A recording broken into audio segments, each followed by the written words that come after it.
Ladies and gentlemen, welcome to Hero Movie Podcast, your greatest source for superhero movie discussion in the multiverse. I am your host, Adam Portrais, and I'm joined again by Sean Keenan. Something about Heidi. I forgot to unmute your mic. Go ahead. Thanks. Try it again. Something about Heidi. There you go. But the reason why you kind of heard it, because the other mic was unmuted, and that's right. He's still in the studio again this week. Bruce Leslie is back. I'm a prickly pear, and what chance does a podcast have when the good people do nothing? Patreon. Yeah. Oh, bringing it in. Very lovely. I like that. Patreon.com/HMP. So we're back yet again. As we said on the last show, we're going to be doing Batman Begins this week.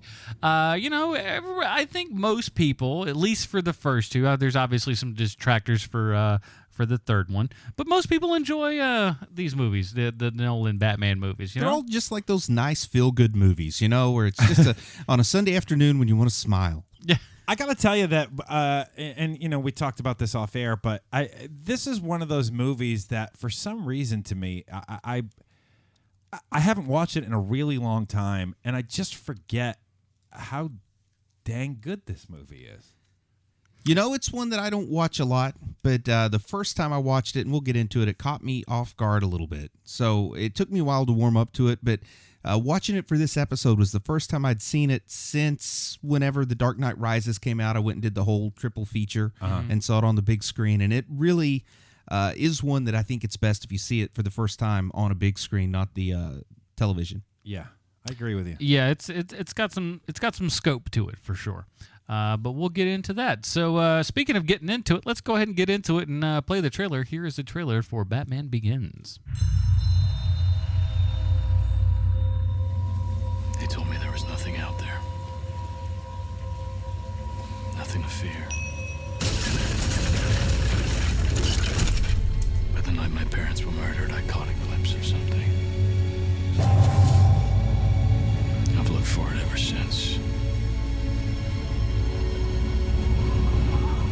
I went around the world, searched in all the shadows, and there is something out there in the darkness. Something terrifying. Something that will not stop until it gets revenge.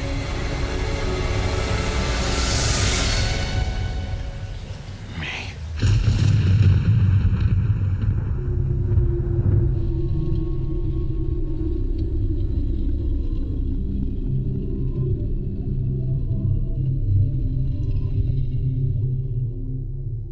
That was the trailer for Batman Begins, our retro review of this week. IMDb plotline. After trading with his mentor, Batman begins his war on crime to free the crime-ridden Gotham City from corruption that Scarecrow and the League of Shadows have cast upon it.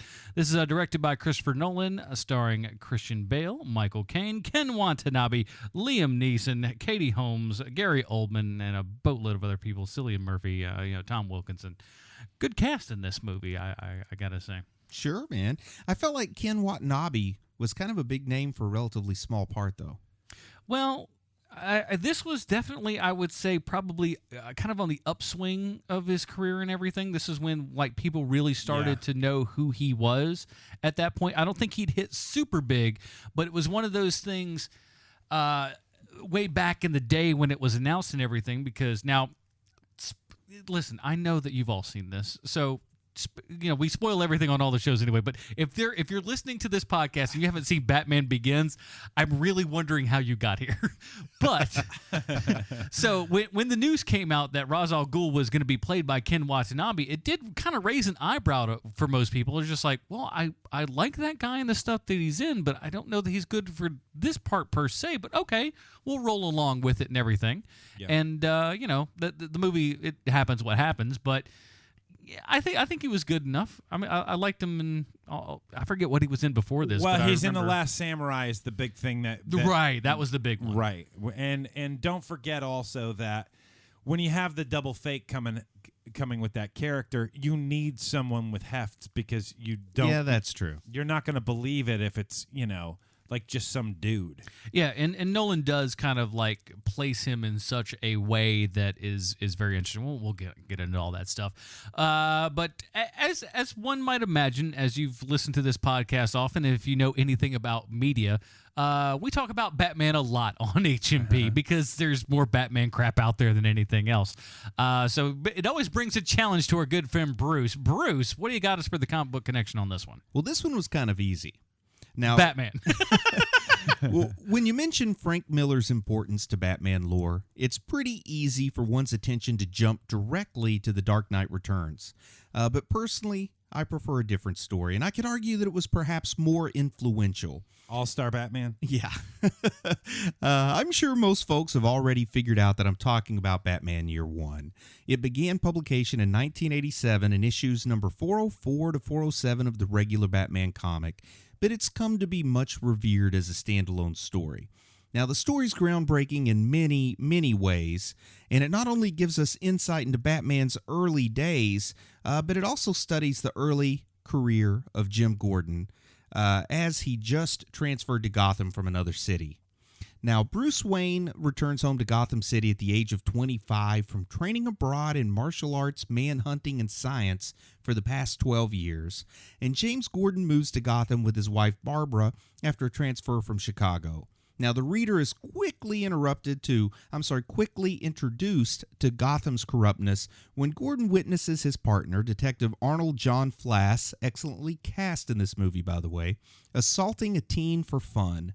The story introduces us to a dominatrix named Selina Kyle, and we see Bruce Wayne shot by the Gotham City Police Department.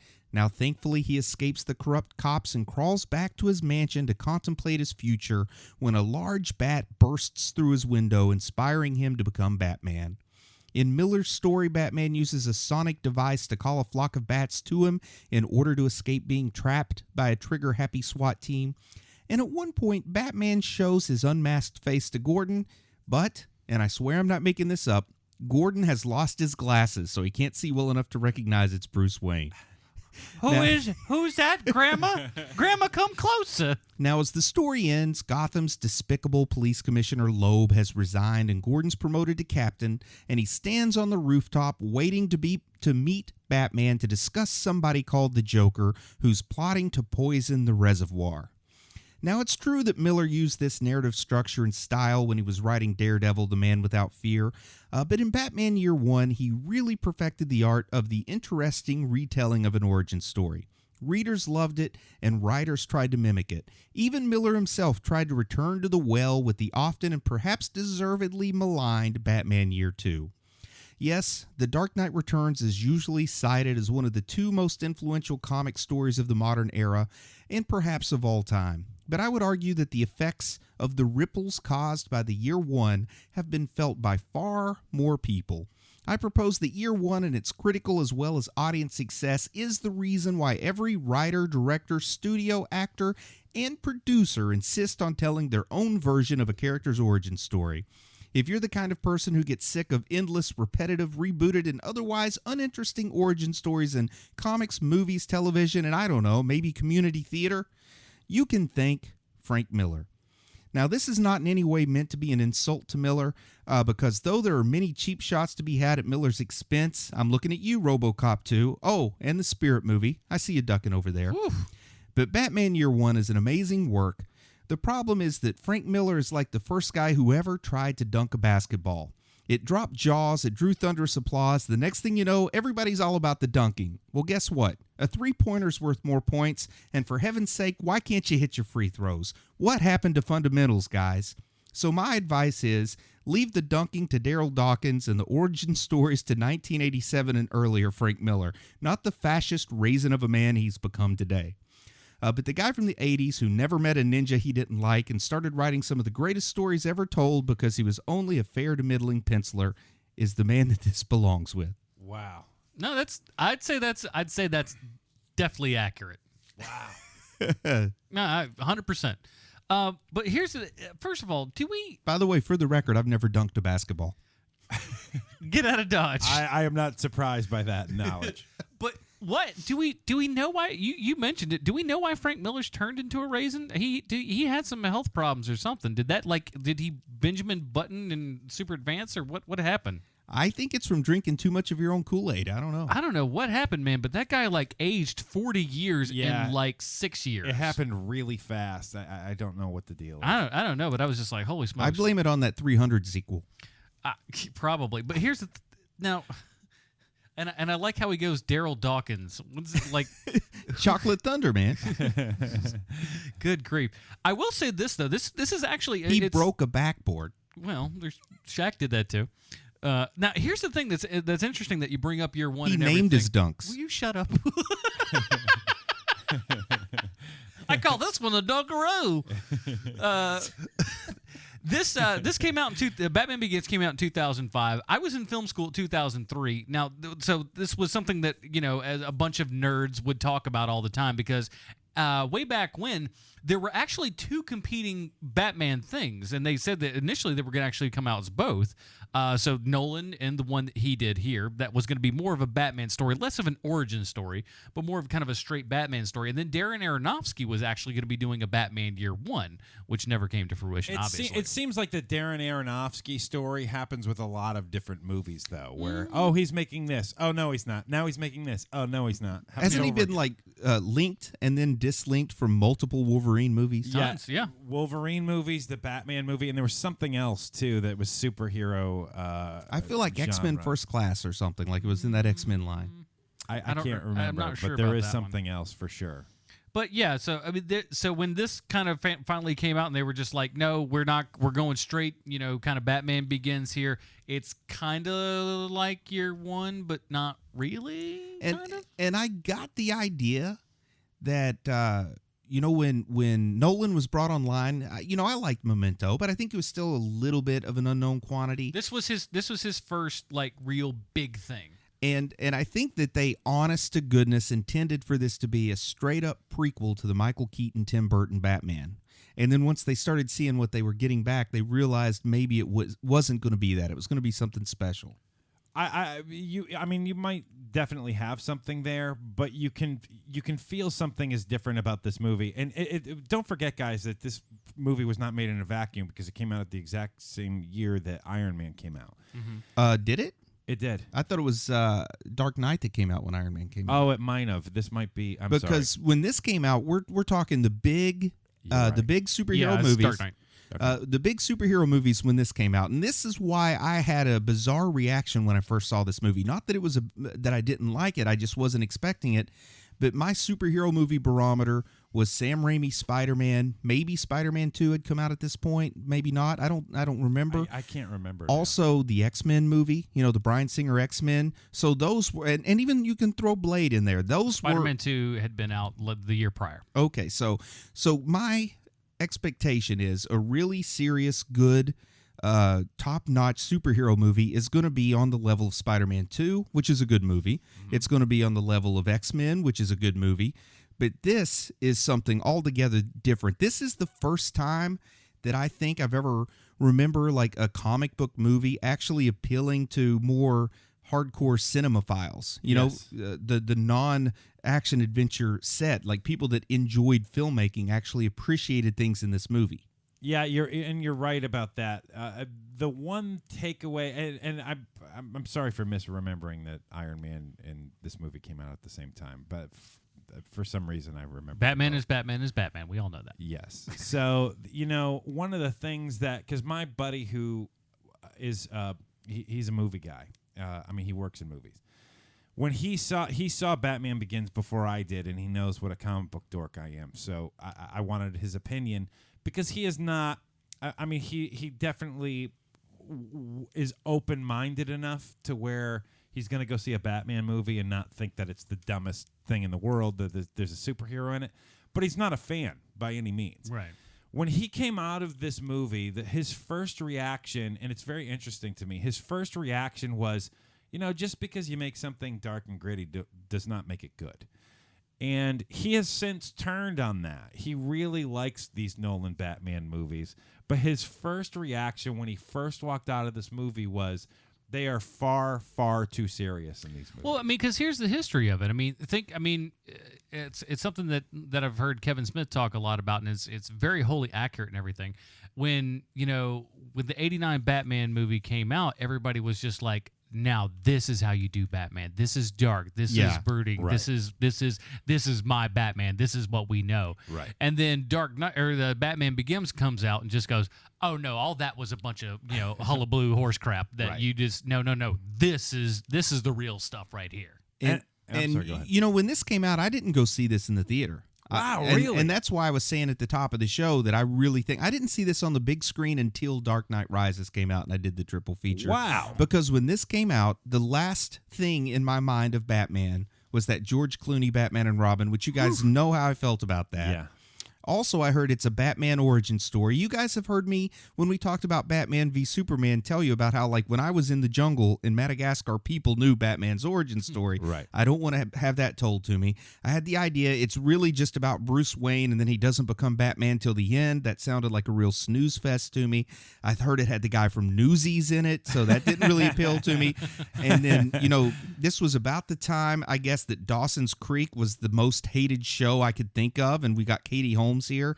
So this I was just not interested. Nolan, really, I liked Memento, but I didn't see that translating to Batman. So I totally had no interest in this. When I finally did watch it, it was on home video, and it was different than what I expected. And superhero movies, comic book movies weren't necessarily 2 hours and 20 minutes long in 2005. So Right. I remember thinking that the end was a little long. I was getting a little tired near the end, but then seeing it on the big screen since then has really helped me appreciate it better. And I've obviously seen this several times since the first time I saw it, but it took me a while to warm up to this. And you know what got me to warm up to it is the sequel. So I sound like a broken record. Last week it was the movie after it that got my interest. Same way here. But then once I realized, okay, there is something here and there's something special here, I was able to go back and appreciate Batman Begins.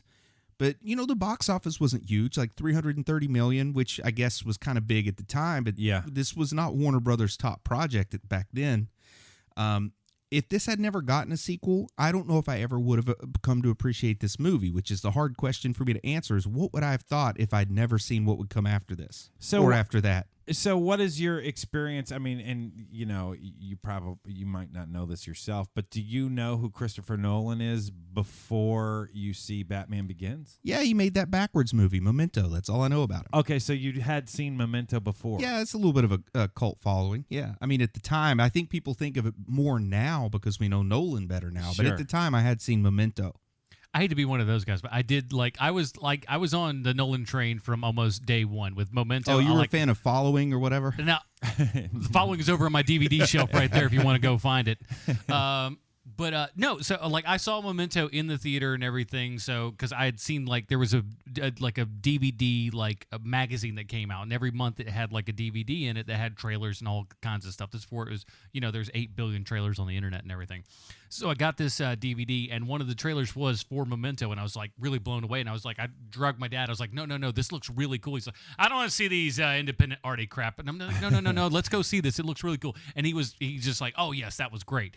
And so he did that, and then he jumped up a little bit bigger with Insomnia, just as far as people kind of seeing his stuff and everything. Not a good movie either, in my opinion. It's an okay movie. It's not. It's I'm not a fan of Insomnia. Of his range of movies. It's of the weakest, I would say. But so he'd kind of gotten to a status, especially on Memento, because it did become a big kind of hit on DVD when everybody was just like, "Oh, what is this? I've never seen this kind of thing before." Really blew people's hair back a bit, and so I was on board for him doing this. But let's be honest. We got David S. Goyer on the chart for this one here, Bruce. Now here's what I'm going to say. This is how David Goyer fell forward, because we've had this conversation. He keeps falling forward. He had worked on Blade, which you didn't have to do much to be successful with Blade. It's a great concept. Then he does a first draft of the script, and then he goes away to do Blade Trinity. So he's nowhere near the actual production of this, where I'm convinced Nolan turned whatever it was he flipped it over, used the back of the paper to write something good. but it's like Mario Puzo gets credited for writing the screenplay for Superman when not a word he wrote was used other than maybe the word Superman. He flips it. He flips over Nolan flips over the page and just goes, "Oh yeah, Batman," and then flips it back and then keeps writing.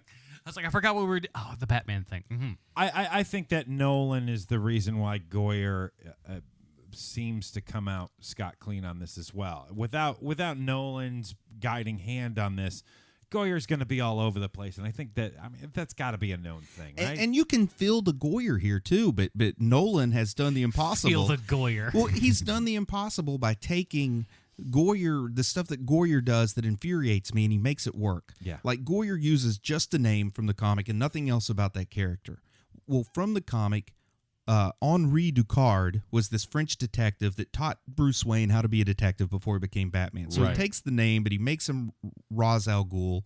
And you know, that has that Goyer feel where he's just using the name and nothing else about the character. But Nolan makes it work because he can make a good movie. It's like, I don't care what you call the character, I'm going to make it work in my vision. Yeah. And that's something that Goyer can't do on his own. So when he has scripts that are tackled by less talented directors, we get the more Goyer-fied scripts and the more Goyer-fied movies, like agree Great with Trinity. And there's some stuff in here that, like, and honestly, this watching was actually the first time I caught it. Even was we even properly name his parents' killer. Joe Chill was named in the comics prior to this. Yeah. Yes. Yeah. So that's what I'm But saying. They did. That's It what I'm wasn't saying. Jack Napier. That's another thing. This was originally set up to be a prequel, but at least they didn't have his name be Jack Napier. Yeah, I thought that was a very good kind of. I was like, oh, that never hit me before just watching it this And then next one time. They have Falcone in this. I think that was a Goyer touch. I mean, Goyer does know the comics. He just doesn't know anything about them other than the names, I feel sometimes. I Wikipedia'd a couple comic books. I know what's in there. But I think he's who added Falcone to it. And Falcone, interestingly, now one thing that I didn't like about this the first time I saw it is, okay, so Scarecrow's our bad guy. Well, no. Falcone's our bad guy. Well, no. Ra's al Ghul's our bad guy, but not exactly. I mean, that's one thing at first I was used to the setup, like Sure. Superman versus the Ice Age and Poison Ivy. Oy. You know what I mean? Yeah. I'm used to this straight up. These are the bad guys. They're all going to be working together against the good guy. And then this gave it a more complicated narrative where they're sort of working together, but sort of not. And you can get a little bit of this and a little bit of that. And it really plays, at the end, at the top of the roof with the playing card. It really plays into the sequel very well. Yeah, there's some very nice touches in this. And it comes from Nolan. I mean, there is a very singular vision with these movies. Whether you like the third one or not, there's no denying that Nolan went into this knowing exactly what he wanted to have happen. There's a by the beginning, a end of this middle, movie. and end that I want to tell people. And Yes. I've not to get too far astray, but the big argument I've made is that what people call the third movie is really the sequel to this movie, and then that The Dark Knight's almost a standalone film that's not part of the trilogy. Well, Because this movie goes well with the third movie, but The Dark Knight doesn't really play well with either of them. Nolan himself, when he's sending out scripts to these actors that he wants to be in this movie, he does not name the script Batman. It's not Batman Begins. It's got another name entirely. Blue Harvest. Charlie Bucket's Great Revenge. No, I got to look it up. But he wants these people to understand. He wants these actors to understand that yes, there is a superhero element to these movies, but it's grounded in reality. And I just looked it up. Does he do a find and search replace with the words Batman? According to IMDb, the working title was Enter the Fledermaus. No, it's not. No, it's not. No, it's not. You wang. It's Batman Well. Batman. Batman. Who Well, would play the mayor of Gotham City in the next two This movies, is but true. not this one. This is true. With his overexpressive eyelashes. Also, the sort of non-linear storytelling, that's, to me, I'm thinking, well, it's the Memento guy. Of course there's going to be some non-linear storytelling. Right. But it works well to make you just get the feeling of what's going on without having to wait for anything, because sometimes I complain there's so much setup before you get to the good stuff. Well, here we see a kid fall in a well. Next thing you know, there's Christian Bale in ninja armor doing some sword fighting. The next thing you know, we're going back to him the night that his parents died. Then you go back to him.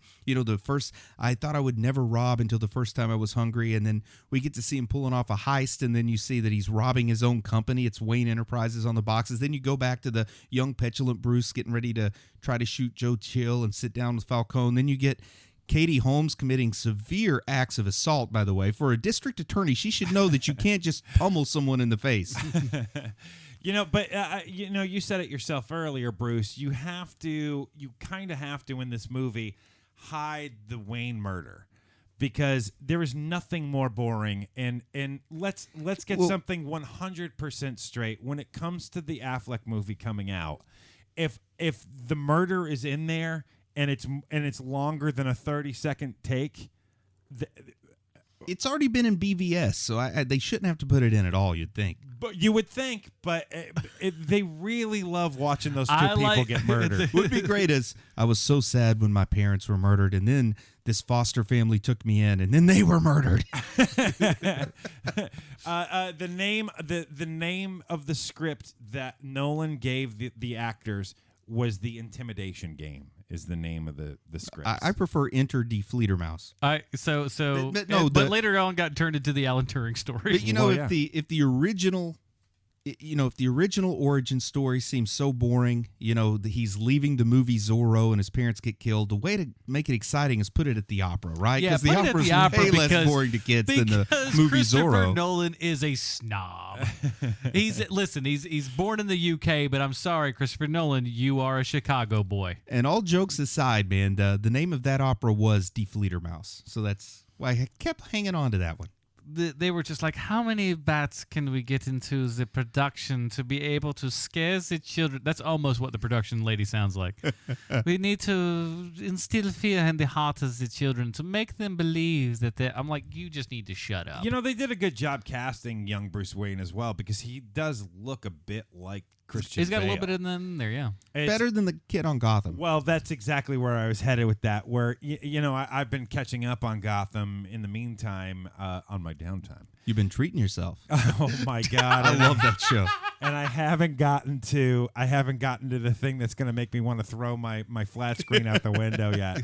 But watching that kid who's Bruce Wayne, there is no way that kid becomes Batman. There's just no way. What's his name? David Massouz? Something like that? Something French. Methuselah. Something French. And that's the interesting thing about the Bruce Wayne in Batman Begins, is that I have no trouble believing that kid is also Batman later. Yeah, they did the impossible. They made, a little tiny kid act really darn well. Yeah. I mean, and that's tough to do. And this kid has to pull off a decent little range. It's mostly towards the kind of, sallow wallowy kind of thing. But, he's got to pull off some stuff here, man. And he does it for what he has to work with. Were you guys surprised by anything watching it this time? Yeah, I was surprised by just how little effort it seems to me that Katie Holmes is putting into it. Like, as much praise as we can give on any other actor, she gets that much derision for me, because it never really stuck out to me like how bad she is until I saw it this time through. Everyone hates Katie Holmes in this film. I don't feel one way or the other about her. I don't love her, but I don't hate her either. So a performance that draws absolutely zero emotion from you is probably a bad one. Like, even if you think she was, you know what I mean? Look, it's indifference. Maybe I'd put one in the plus column, but I mean, like I said, she's an attractive enough lady. I think the character's crap. I think that's half the problem. I can hear Nolan right now. Listen, this isn't a table read. like we're actually filming this, and she goes, you know what? I just married Tom Cruise. We're going to be happily married for years and years and years. Nothing bad's ever going to happen to me now. So this is the last acting role I'll ever have to take. So suck it. He just goes, cut. Let's do one for real this time. Can somebody get Maggie on the phone? But here is the way that you fix this, Adam, and course correct this, is that if you want to know if someone's performance is good or not, envision them as an ugly person. And if you still feel the same way about their performance, like, oh, you know what, that was a pretty good job, then they're doing a good job. Fair enough, but I feel the same about Maggie Gyllenhaal as I do her. But I liked Maggie a little bit better, and Maggie died. But I don't know, man. I can't picture Cillian Murphy as an ugly person, no matter how hard I try. He is a good-looking man for sure. So, Adam, did you have any surprises watching it this time around? Not really. I mean, honestly, the Joe Chill thing was the only thing that really struck out to me and just go, how did I never did this never hit me? I don't know. I mean, that's the only thing. But it was refreshing to kind of see stuff and see it again after having not seen it for quite some time. To go, it's done while not perfect, and I still don't know that we've gotten like maybe Dark Knight, but I got some issues with Dark Knight too.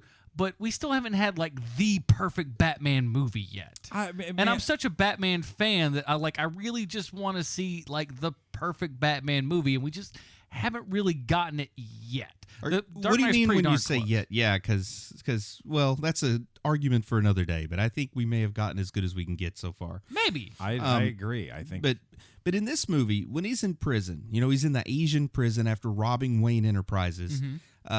He has something really clever. Like the guy, the big guy, gets ready to beat him up, and he says, "I'm the devil." And he says, "What does he say? No, you're not. You're practice." Yeah, your practice. Yeah, I love that. And then I love how out of the blue, Descartes kind of makes his way into the prison. Liam Neeson's character. You skip what I would imagine would be one of the most favorite lines for Bruce Leslie in this movie, which is pretty much just a twist on Rorschach of him going, "It's for like I don't need protection. It's protection for them." Yeah, it is the twist on Rorschach. Them from you. Yeah, yeah. And then Descartes finds him and tells him to go get this little blue flower. I don't know, the deadly nightshade, I'll call it, and meet me at the top of the mountain. This is serious video game quest time right here. Yeah, he sends Bruce Wayne on a fetch quest. What kind of rich boy beats up 6 prisoners? There were 7.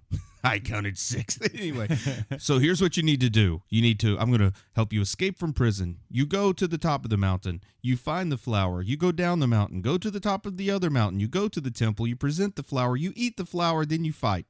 If you complete all that, you're in our club. But here's the thing, man. So like he just goes, yeah, sure, yeah, I'll do your stuff, whatever. Gets kind of dumped out on the side of the road. He doesn't have to do anything at this point. It's not conditional that he goes up there. Nobody's jamming a gun in his back going, climb up that mountain with the flower. And they even tell him, the locals tell him, do not go up there. Yeah. But I do like that Nolan made a good choice here. He didn't call it the League of Assassins. Yeah. He called it the League of Shadows. That's good. Because as soon as Bruce Wayne hears assassins, he's probably going to steer clear of that. But he hears League of Shadows. He thinks maybe he can find something out here. I don't care for the daylight. Fine. This is good. Now, you guys were familiar with Ra's al Ghul from the animated series from the comic books. So you probably weren't really tricked by the double switch, right? Well, because Liam Neeson has that facial hair. Yeah, at the end of the day, it was just like, oh, well, of course. Yeah, the flip back did not surprise me at all the first time I saw it. And, the first time I watched it, I don't know how gritty Nolan is going to be and how fantastical he's going to be. I don't know if a Lazarus pit's going to be a real thing. In fact, I'm even questioning that by the time.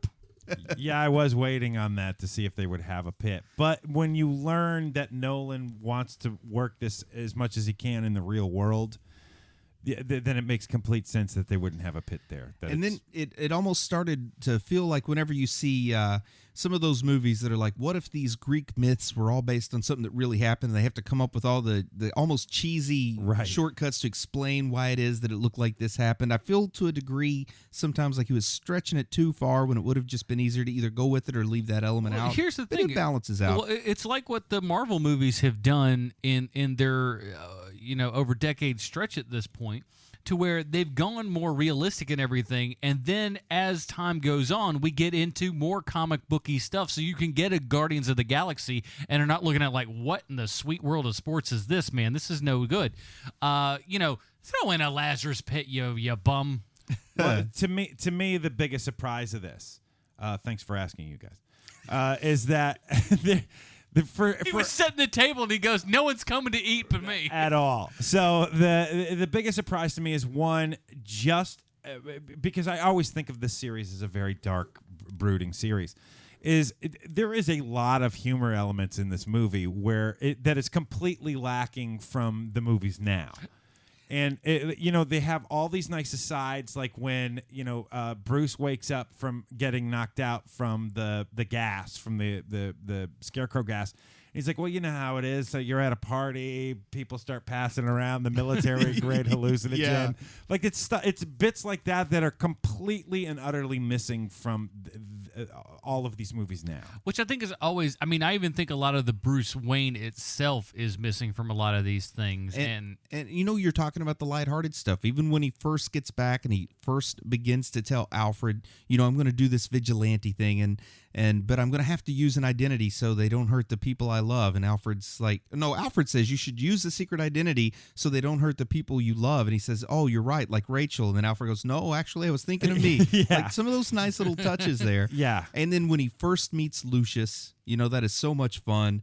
Yeah. You know, when Lucius is kind of figuring out what's going on and he's getting the equipment, and then with Alfred ordering, they have to order 10,000 of a mask so that it doesn't look odd that somebody's just ordering one, and then the first batch aren't right, so they got to order 10,000 more. I love some of those to be a touches. wealthy billionaire. Yeah. And I mean, you know, the whole line, does it come in black when he looks at the tumbler for the first So time? with good. Lucius.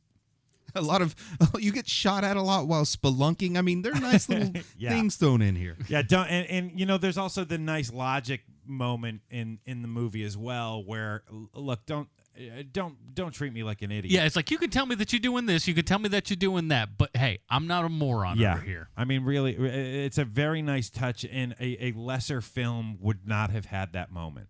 Yeah, and they play with it really well in Clark the sequel Kent, too. Bruce Wayne. Clark Kent, Bruce Wayne. But you know, the fear gas. Let's talk about Scarecrow here, Dr. Crane.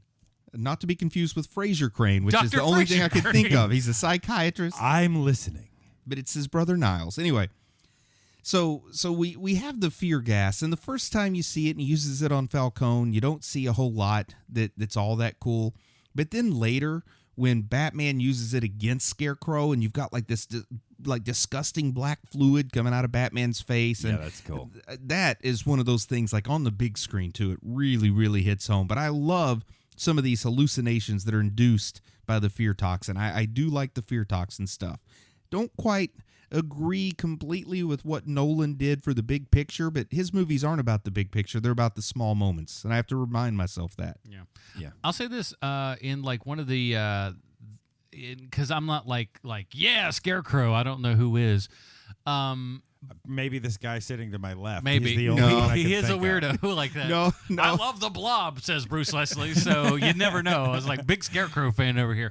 I'm more about Henri Ducard, the French detective. But there was an awesome thing in that game that like really just like the all the Scarecrow level stuff was giving all these weird hallucinogenic things and everything worked really, really well. And I wish they kind of would worked a little bit more with that sort of stuff, to where, you know, all of a sudden there's like maybe not this movie per se, but in the game all of a sudden there's like a 3-story tall version of Scarecrow just swiping at him and stuff while he's in a kind of weird hellish sort of, you know. And I here's, want to see crazy crap like that. and I love the hallucinations, and I love it when they set it loose on the Narrows and a whole part of town seeing stuff, and Scarecrow rides in. It looks like his horse is on fire with flames coming out of his it's pretty eyes. awesome.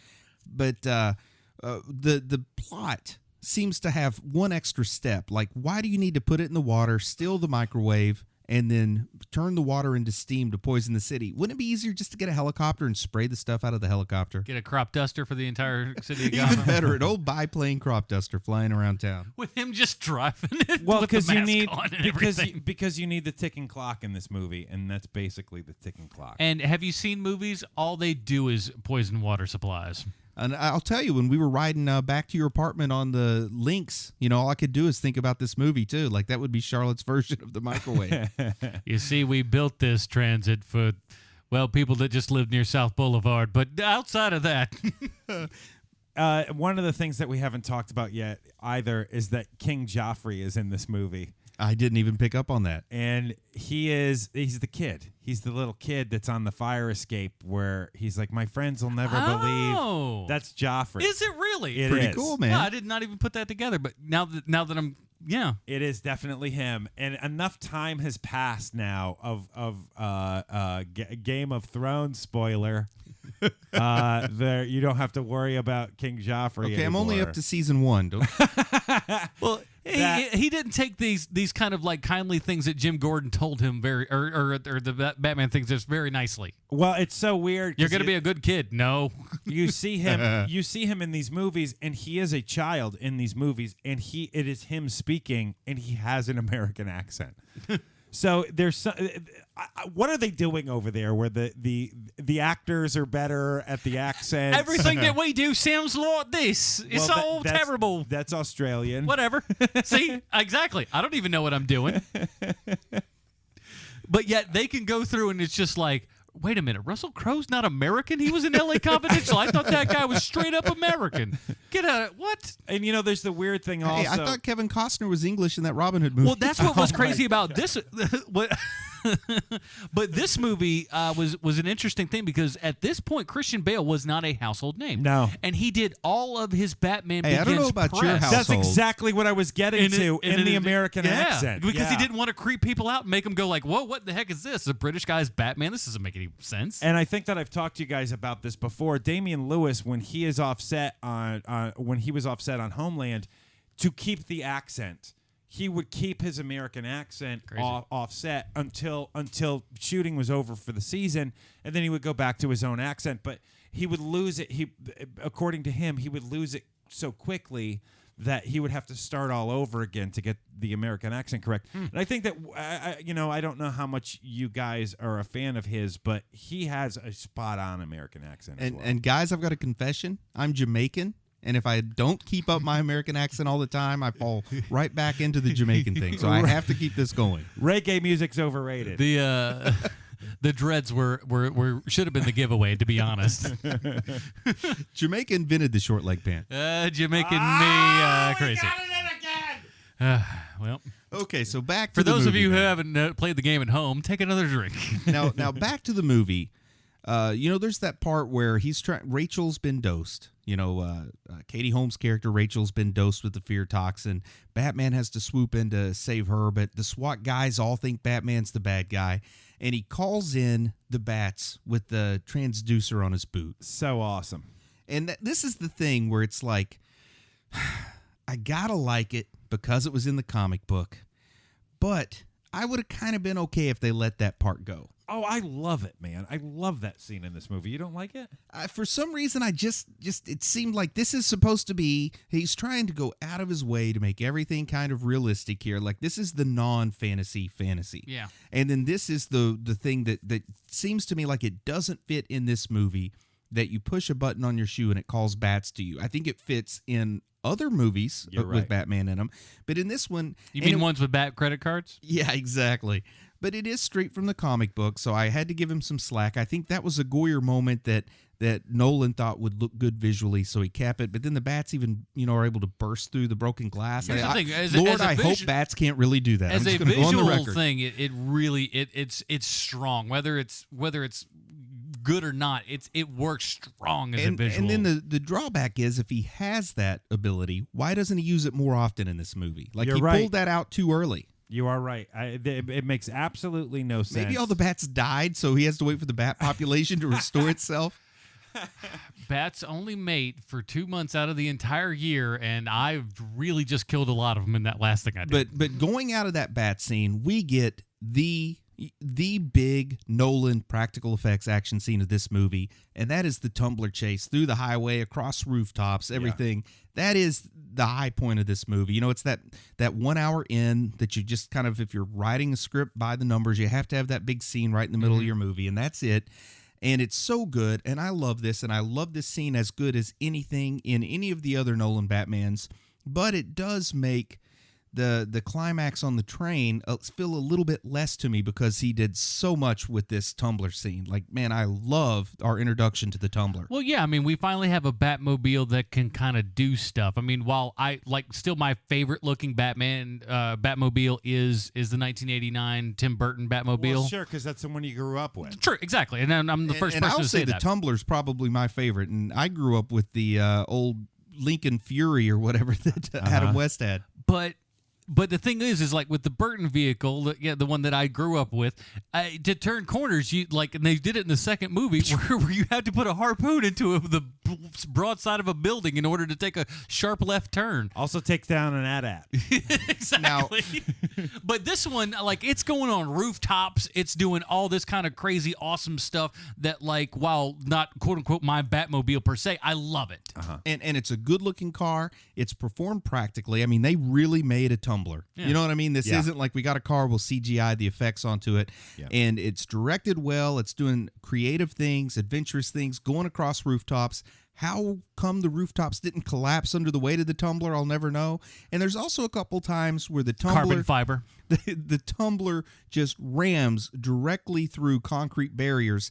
And there are no fenders on those tires. I mean, it is leading with the tires. Like, apparently those tires can break through concrete. But other than that, I love everything with the tumbler here. And I'll say this, and as awesome as that scene is and everything, and you think, man, they can't top what that. And then what they do in Dark Knight, bringing out the Bat Cycle, like the moment that thing comes out, you have a heart attack. And I can't wait. So good. I'm going to save my comments on that till we review that movie. But man, something amazing is done with practical effects in that movie. That is really, I mean, it's so reminiscent of the Red Brown Captain America. I mean, they're practically the same movie, I would say.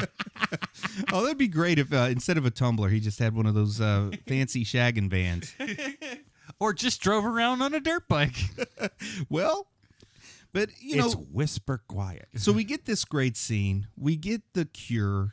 Somehow Lucius or somebody comes up with the cure. So Batman's inoculated. It's one of those like, Rachel's inoculated. Gordon's inoculated. And then there's a fourth one to sort of reverse engineer some kind of citywide inoculation. Right. But in the meantime, there's this birthday party or something for Bruce Wayne where the reveal happens. The reveal that Liam Neeson, that Qui-Gon is Roz. Qui-Gon Schindler is Ra's al Ghul. And, in the movie, they call him Roz. In the comics, I always kind of thought of him as Roz or Rays. And then there's the whole Raish idea from the animated thing. So I always, pause before I say it to try to decide which way is appropriate in this context. But R hyphen with the little, I don't know. But I'm a Roz guy. A lot of Raish people are out there. But we get the reveal. Like I said, the facial hair, everything. I kind of saw that one coming. But then again, maybe I'm giving myself more credit than I had at the time. But at the time, you just kind of go, well, it's like, by the way, I'm Ra's al Ghul. And you're just like, yeah, no crap. We're all Ra's al Ghul. Oh, it's... I am Spartacus. It's the Spartacus of Ra's al Ghuls. If you come out of the Lazarus pit, you too are Ra's al Ghul. If Bruce Wayne looked at him and said, if you're Ra's al Ghul, I'm Batman. Smacks him in the face. But there's another great humor moment right there too when Ra's al Ghul sees Bruce Wayne as Batman for the first time. He goes, I see that you took the dramatic thing a little too literally. and he's just like, I hate you, Dad. I also like it. He recognizes very quickly he's got to get this place evacuated, and there is no better way to get people to leave than to be a total jerk. Absolutely. There are a lot of ways he could have gone with it. I would have said, look, the Oscar Mayer Wiener truck's outside, and everybody would have went out to see that, but instead he's a jerk. I love how your idea of pure joy is, hey guys, the Oscar Mayer Wiener truck is outside. Let's all be honest. If you saw it on your window, we would hit pause right now. Yes, we would all be out there looking at it. I do have to say, I've driven by it before in a parking lot, and I did turn around to go and check it out.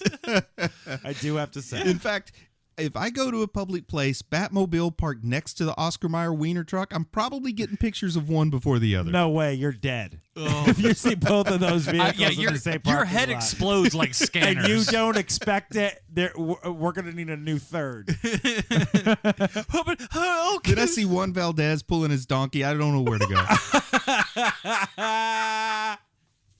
Would you like some rich Colombian coffee, sir? This day is over. Can I pet your burro? That man loves a And donkey. he is a donkey, so it's, That man loves a donkey. Oh, man. But anyway, so he's a jerk. He gets everybody to leave, and then we That's kind of... still uncomfortable to watch, too. Yes, it is, God, man. that's uncomfortable. And even Alfred's kind of saying, please don't do this. Come on, you think about it. You're going to destroy everything that Bruce Wayne is for the benefit of Batman.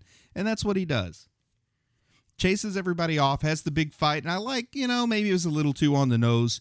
You burned my house and left me for dead. Now I will burn yours and leave you for dead. But I didn't die, I know fully well you will not die, so that we can battle later. Well, and not only that, but that's one of the problems that I have with the script of this movie is that he knows very clearly that Bruce pulled him out of that thing because the villagers themselves told Bruce that they were going to tell him. Here's the mind game that Liam Neeson is playing. Bruce thought Ken Watanabe was Ra's al Ghul. So in his mind, Bruce let Roz die, not knowing that he saved Roz.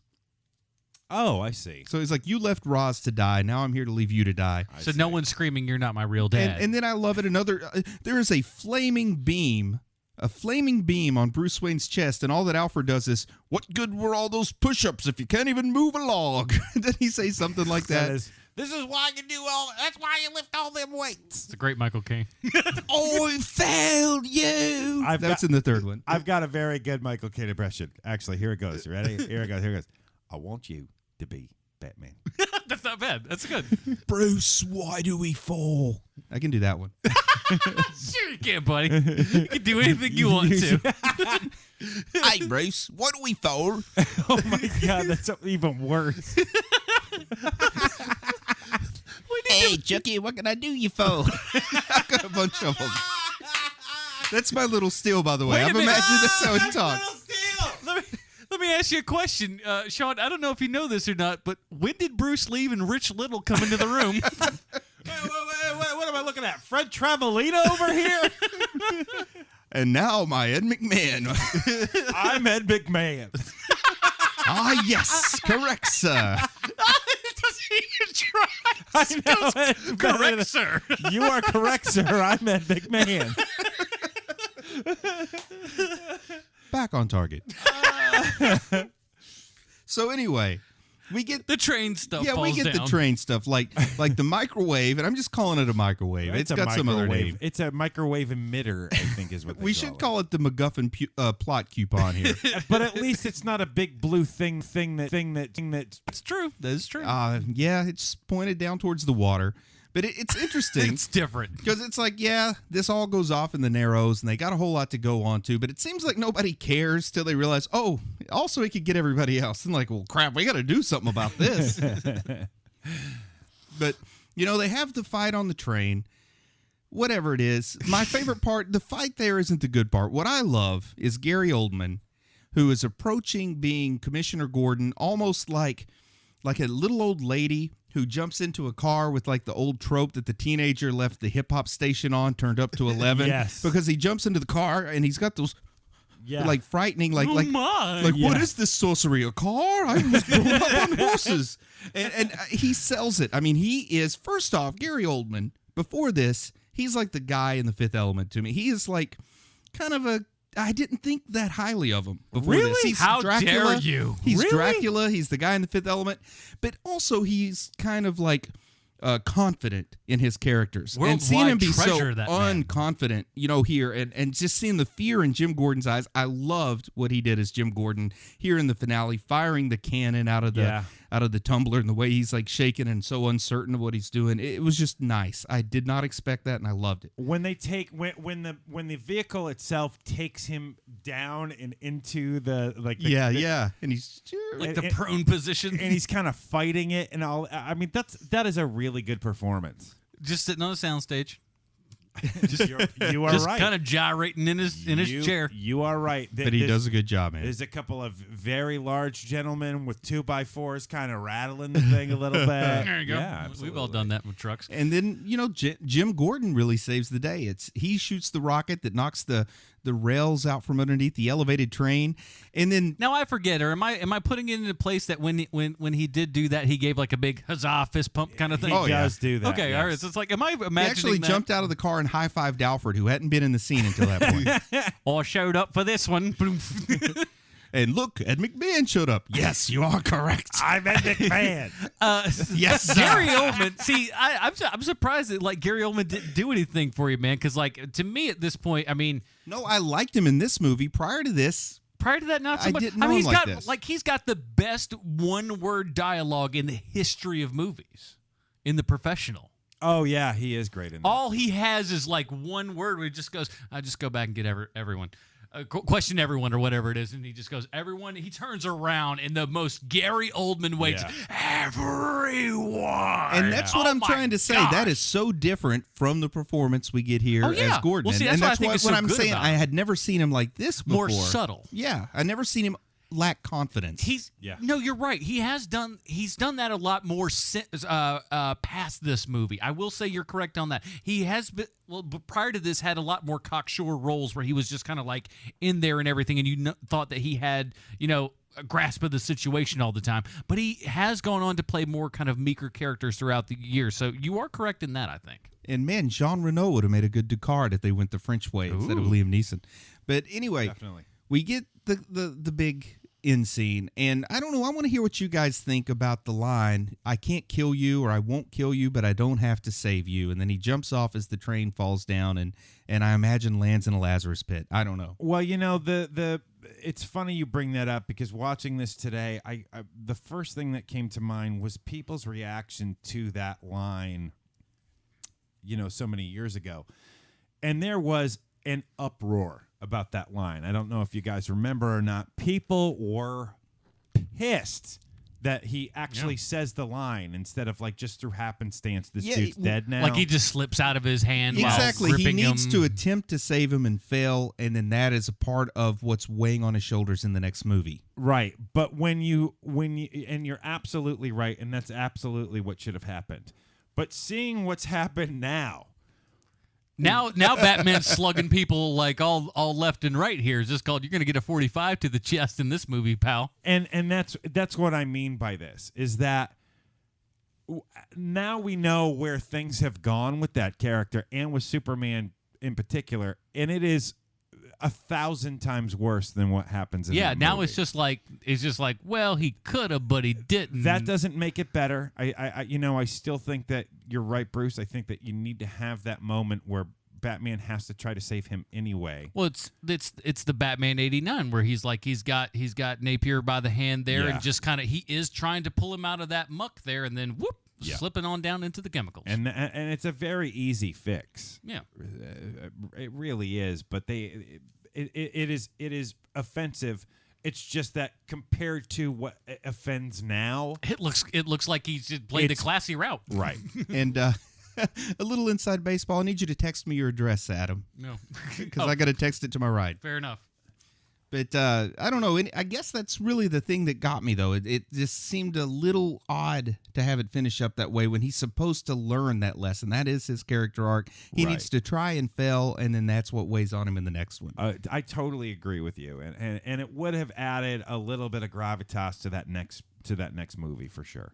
And the big ending, the big finale there, not really the big finale, but the epilogue once again, is when he says he's going to rebuild it brick by brick. And then we have Rachel Dawes come talk to him and say, "I can never be with you when you're wearing that mask." And, she says the thing about, no, Bruce Wayne is your mask, and kind of gives him that thing that will build up in the next two movies about she loves Bruce Wayne, but she can't be any part of what's going on here. And then talking about rebuilding the mansion, and of course they take that opportunity to work on the foundation in the southeast corner or something like that. Yep, that's exactly the line. All they needed to do was get all those people in from the X-Men movie, and they could just put all the manor back together with their mind powers. I do like what happens with that character, though, the Rachel Dawes character, because when you look at this with something like what happens with Mary Jane in the Raimi Spider-Man movies, there's something far more elegant about the fact that Rachel will not ever be with Bruce Wayne as long as he's Batman. Right. That is a far better, elegant solution than, oh, will they? Won't they? Who knows? Oh, she's again being held hostage by yet another villain again. And that's what's so important about these superhero movies and stuff, and how they kind of go back through and the reasons for these secret identities and stuff, and why you don't. And the Batman movies are the worst at it, is revealing your identity to a loved one or whatever. That's why they do it in these movies, man. Is they're not supposed to do it in these movies, and just have that secret identity so you don't come in these dumb, stupid situations. It's like getting kissed by one of the Corleones in The Godfather. You reveal that identity, you're marked for death. You did. It's not good, but I mean, I don't know. I mean, like I said, the Rachel Dawes character, I never really felt one way or the other. I don't like. I've never really liked that reveal. all the reveal, be it the Vicky Vale or her or whomever. This is the last character I believe. I could be totally wrong on this, but when it comes to the bigger superhero movies, Rachel Dawes is basically the last one where she's constantly needing to be saved. It feels that way to me because they've kind of course corrected on that now with the good movie. That probably is better now. I mean, outside of like situations that kind of warranted, like the Gwen Stacy, if you will. And if you're looking at the big picture of the trilogy, I think Rachel Dawes contributes the most after she's dead. You know, in the third movie is where she really has something to do. And the nice part is, too, in the second one is, like, her actually being there truly does bring weight to a particular scene. Yes. So, like, it actually gives us proper stakes, which oftentimes is very lacking in superhero movies, is having real stakes there. Yeah. Agreed. So... all right, well, before we get down to our official rating here, we got to find out how the movie Batman Begins could ever possibly relate back to Sylvester Stallone. Thank you, Adam. I have a prepared statement. Oh. Mark Boone Jr. is disgusting. He's the character actor that's always got food in his beard, and he's sweaty, and he looks like he could use a shower and probably a cup of coffee to sober up. He plays the role of Flash in Batman Begins, and wouldn't you know it, he's a scumbag, dirty cop that's always got food in his beard. But here's the thing about that guy. Not actually a scumbag. He stopped riding motorcycles when he was younger because his mom asked him to. He works with Steve Buscemi a lot because they're close friends. He doesn't drink. He doesn't do drugs. And if his resume is any indicator, he works all the time, so he's got a good work ethic. He's been in over 150 projects, and he got his start in a movie called Variety in 1983 where he played porn customer. Some character actors get to play the president or a doctor, but Mark Boone Jr. will never get these roles because, let's be honest, if Mark Boone Jr. shows up playing the president, you're about to watch a really weird movie. He's only been in one other comic book related film, 30 Days a Night, which is pretty good but not great, and it's a vampire movie. And in 2000, Mark Boone played the part of Jim Davis, not Garfield's Jim Davis, but Jim Davis in the movie Get Carter, a movie that comes up over and over again on HMP. Sylvester Stallone thought Get Carter was going to be his new franchise film, but since the movie ended up making about as much money as a Weird Child's lemonade stand, they decided to pull the plug on this film project. And the actor, oh my God, what are we doing here? And they decided to pull the plug on these movies. And on the actor, there we go, on the actor that totally owns more than 5 Affliction t-shirts, and you know that he does. Mark Boone Jr. has 15 projects in the works at the time that I wrote this. Here's the thing, you guys, you'll know this guy when you look him up. Instantly. Yeah, he's Bobby Elvis from Sons of Anarchy. Yeah, Bobby Elvis. And I'm sure not one of these movies does he have a line that goes like this. You've done the math all wrong here. The hypothesis is based on false readings. Never a line that he'll have. So there you have it, HMPers. Mark Boone Jr. is this week's Stallone connection. Now, Raj and Rerun, let's give our ratings to this movie so we can argue over which Nolan Batman film is the best off air. Yeah, absolutely. I looked it up on the IMDb. Sean's not wrong. He does play these kind of down characters and everything. His character name in the movie Seven, David Fincher's Seven, is Greasy FBI Man. I'm telling you, literally, man, labeled as Greasy FBI Man. And I feel like originally the character was called FBI Man until he was cast. And like, let's add a little greasy on that. And you know, add greasy to that call sheet. he's the crooked cop in Too Fast, Too Furious. Mm-hmm. He's the crooked cop in just about everything, man. He has 150 acting credits as of right now. I said that. It is insane. How many? And only one of them was an Elvis impersonating biker, man. So that's pretty good. He's got range. The guy's all over he's all over the map in the awesome department. I can go from porn customer to greasy FBI agent. At least it wasn't like Porn Customer 3.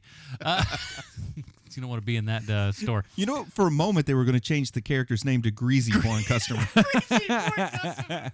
He didn't get to the greasy point of his career at that stage yet. The math is all wrong.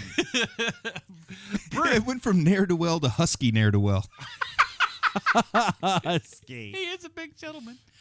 All right, so let's get down to it. HMP, we have a patented Robin rating system here. No better movie to do it on than a Batman movie. Bruce, where does Batman Begins fall on the Robin rating system for you, sir? Well, it's not my favorite Batman movie. It's not my favorite Nolan Batman movie. Not my favorite Christian Bale Batman movie, but it is a really good movie. I wasn't prepared for it the first time I saw it. Took me a little while to warm up to it. It really changed a lot, I think. And I think it changed a lot for the better initially, but now I think it's starting to kind of come back and have more negative repercussions than positive ones. I thought about a Carrie Kelly just because it was so different from everything else, but I'm going to go with the Tim Drake. It's good, but it's not my favorite in its own trilogy, so I can't go higher than Tim Drake.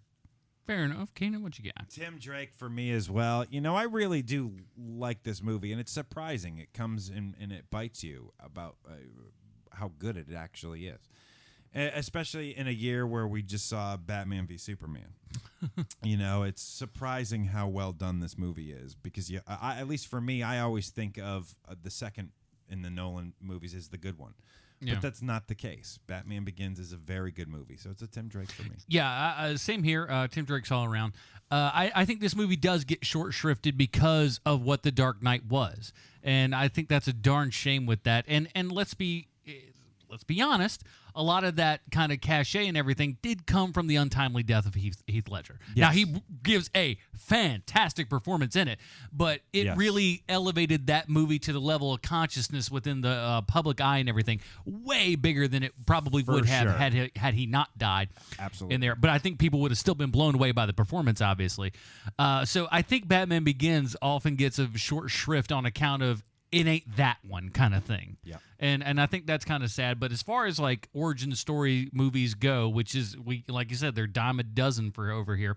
This one is done pretty well, and while it doesn't quite stay completely with comic book lore and everything, it does a well enough job, and it's done in that kind of back and forth Citizen Kane kind of style, where you're all over the map and the timeline and everything for the first half of the movie.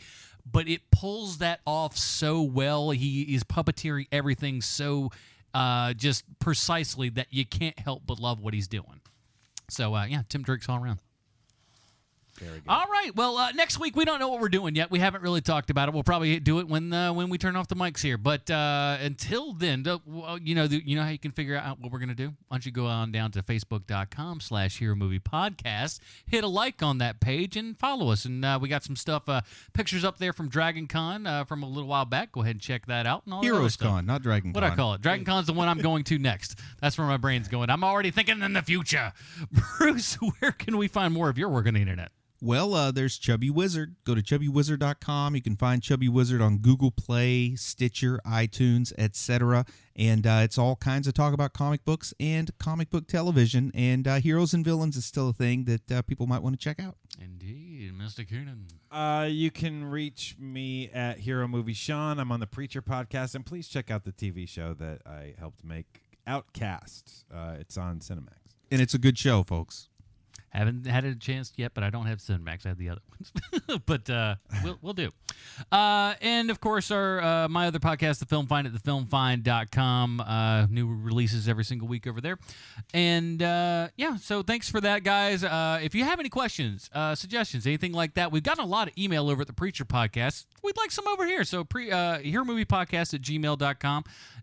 Give us a little something, and we'll read it on air. Why don't we? And, of course, why don't you also head on down to patreon.com/HMP. Throw a couple shekels our way. Become an executive producer of this program. We enjoy bringing this fine show to you folks every single week, and we couldn't do it without you. So thanks so much. And you know what? If we make it to $100 a month on Patreon, I will do more Ed McMahon impressions each episode. More Ed McMahon. Oh, heaven. Not to mention, I'll bring out the little still voice again. Oh, we may retire off of this, Sean. Just yet. So that's it, everybody. Like I said, facebook.com/Hero Movie Podcast, and find find out what we're doing next week. Until then, for Bruce Keenan, my gosh, it's been a long day, gentlemen. Hello, dream come true. Indeed. For Bruce, Leslie, Sean Keenan, I'm Adam Portrais. Stay super, everybody. Bye, Marty and Evie.